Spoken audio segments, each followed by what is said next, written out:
नमस्कार, मी सुषमा तुमचं माझ्या चॅनलवरती पुन्हा एकदा खूप खूप स्वागत करत आहे। तर व्हिडिओची सुरुवात बघून तुम्हाला कळलं असेल की आज आपण हे दोन प्रकारचे नाश्ते बनवणार आहोत।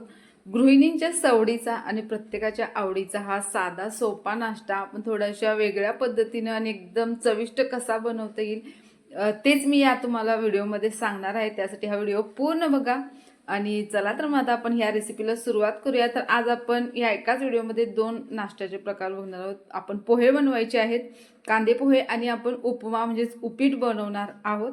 तर सुरू करूया, चला रेसिपी। सगळ्यात पहिल्यांदा आपण पोहे बनवून घेऊया। तर मी गॅसवरती कढई ठेवली, कढईमध्ये 1 चमचा तेल टाकलेलं आहे। तेल छान गरम झालं की त्याच्यामध्ये आपण जिरं आणि मोहरी टाकायचे।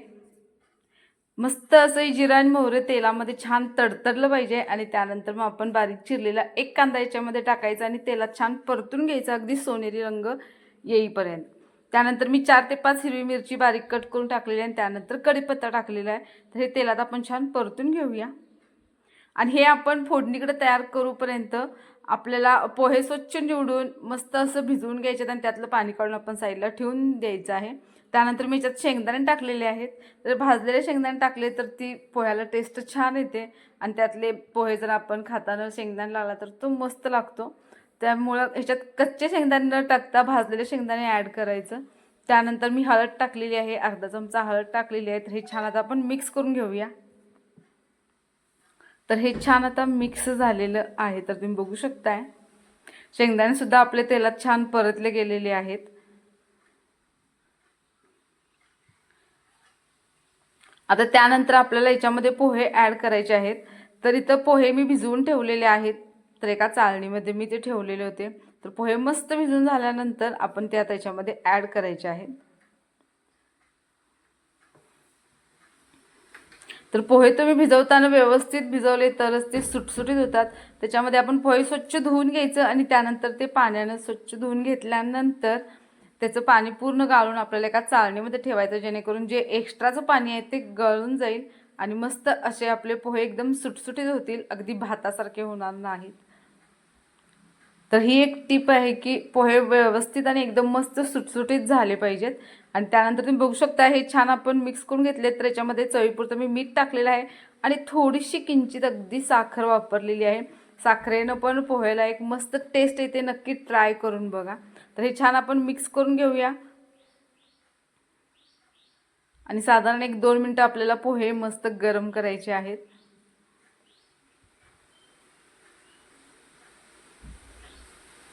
तर साधारण 1-2 मिनिटं आपल्याला गॅसवर पोहे असेच परतल्यानंतर गॅस आपल्याला बंद करायचा आहे आणि यातच मी आता बारीक चिरलेली मस्त अशी कोथिंबीर टाकत आहे। चला तर हे मस्त कोथिंबीर टाकून झालेलं आहे। परत एकदा मी हे मिक्स करून घेतलेलं आहे आणि त्यानंतर गॅस बंद करायचा आणि आपले हे मस्त असे कांदे पोहे खाण्यासाठी तयार झालेले आहेत। तर तुम्ही बघू शकता व्हिडिओमध्ये मस्त आपण थोडंसं त्याच्यावरती शेव टाकलेलं आहे आणि लिंबू सोबत आता खायचे आहेत। तर चला तर पोहे झालेले आहेत आपले। आता आपण उपीट बनवायला घेऊया। तर आता आपण उपीट बनवायचं आहे। तर उपीटमध्ये सुद्धा 2 प्रकार आहेत, म्हणजे एकेकांना एकदम असं त्यामध्ये जास्त पाणी असलेलं उपीट आवडतं, तर एकेकांना असं मस्त सुटसुटीत, आणि मला तर मस्त सुटसुटीत असलेलं उपीट थोडंसं तरी खावं वाटेल।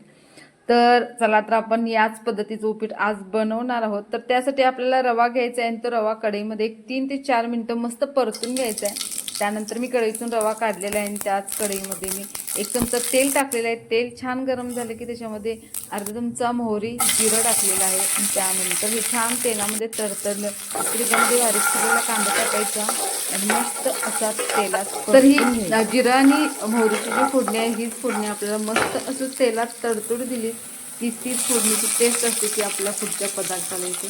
तर त्यानंतर कांदा छान परतून घेतल्यानंतर मी अर्धा टोमॅटो याच्यामध्ये वापरलेला आहे, बारीक चिरलेला अर्धा टोमॅटो त्यात टाकायचा, तो सुद्धा तेलात छान परतून घ्यायचा।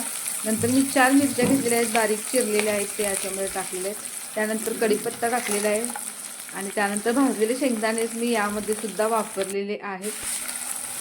आणि त्यानंतर इथं मी मूगडाळ वापरलेली आहे, अगदी 2 चमचे मूगडाळ इथं वापरलेली आहे, ती सुद्धा आपण तेलात छान परतून घेऊया।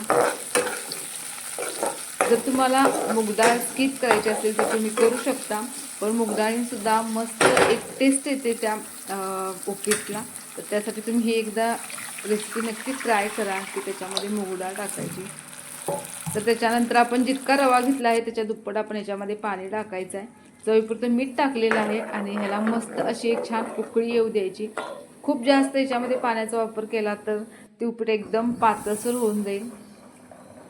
तर याच्यामध्ये मी पाण्याला छान उकळी आल्यानंतर रवा टाकलेला आहे आणि तो व्यवस्थित आता मिक्स करून घ्यायचा. आणि रवा मिक्स करून झाला की त्याच्यावरती एक झाकण ठेवून एक 3 ते 4 मिनटं याला आपण मस्त एक वाफ काढून घेऊया. तो पण आपली मस्त उपीट शिजून जाईल.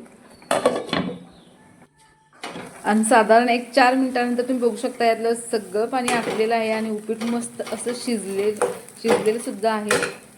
तर आता आपण गॅस बंद करूया आणि मी एका डिशमध्ये हे उपीट काढून घेतलेले आणि तुम्ही बघू शकता हे किती छान झालेलं आहे.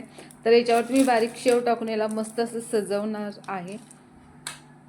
तर बारीक शेव टाकलेलं आहे, त्यानंतर बारीक चिरलेली कोथिंबीर टाकायची आणि मस्त असं आपलं हे उपीट खाण्यासाठी आता तयार झालेलं आहे. आता तुम्ही बघू शकता व्हिडिओमध्ये चवीला सुद्धा खूप भारी झालेलं आहे उपीट आणि पोहे सुद्धा.